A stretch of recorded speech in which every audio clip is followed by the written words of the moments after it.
Hey everyone, welcome to the channel. In today's video, we're going to dive into the world of flip-flops. If you're new to this topic, don't worry. We'll break it down step by step. We'll talk about the different types of flip-flops, like D flip-flops and T flip-flops, and also cover their functionality, including how they respond to things like rising edge and falling edge. So stay tuned and let's get started. So what exactly is a flip-flop? At its core, a flip-flop is a type of digital circuit that stores a single bit of information.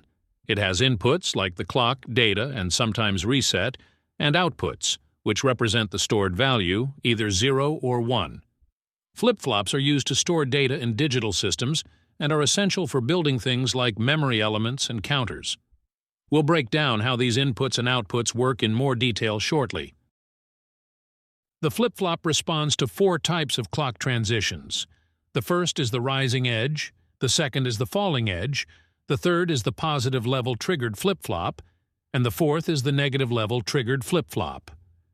In addition, there are many kinds of flip-flops such as the D flip-flop, T flip-flop, JK flip-flop, SR flip-flop, and more. Today we will explain the D flip-flop, JK flip-flop, and T flip-flop.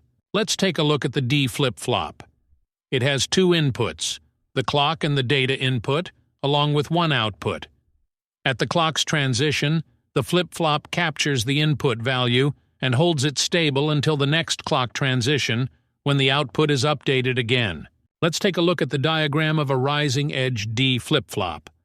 As you can see on each rising edge of the clock, the D flip-flop transfers the input value to the output, and the output remains stable until the next rising edge. In the first rising edge, the input value is high, so the output is high. In the second rising edge, the input is low, so the output turns to 0. In the third rising edge, the input is still 0, so the output remains 0. Finally, in the fourth rising edge, the input is high again, causing the output to jump from 0 to 1. Now let's take a look at the diagram of a D flip-flop with a falling edge. On the first falling edge, the input is high, so the output turns high. On the next falling edge, the input is low, so the output turns low. In the third falling edge, the input remains low, so the output stays low. Finally, on the last falling edge, the input is high again, causing the output to turn high. Now we have the diagram of a positive level triggered D flip-flop. As you can see, the output follows the input value when the clock is high, but it doesn't change when the clock is low. The output only responds to the input during the high part of the clock cycle. Now let's look at the diagram of a negative level triggered D flip-flop. Just like with the positive level triggered version, the output follows the input value, but this time it only happens when the clock is low. The output stays stable and doesn't change when the clock is high. Now, let's talk about the T flip-flop. This flip-flop changes its output by inverting the current state on each clock pulse, but only when the T input is high. If the T input is low, the output will stay in its previous state and won't change. For example, as you see in the graph in this rising edge T flip-flop, every time T equals 1, and at the rising clock edge, the output is inverted. This happens because the T input is high, causing the flip-flop to toggle its state with each clock pulse. Now let's talk about the JK flip-flop. This flip-flop changes its output based on the combination of the J and K inputs.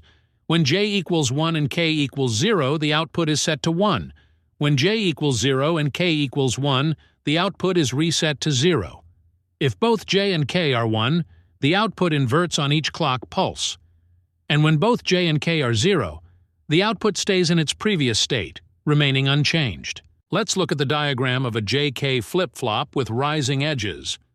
On the first rising edge, J equals 1 and K equals 1, so the output inverts from 0 to 1. On the next rising edge, J is low and K is high, which causes the output to change from high to low. In the third rising edge, J equals 1 and K equals 0, so the output is set to 1 again.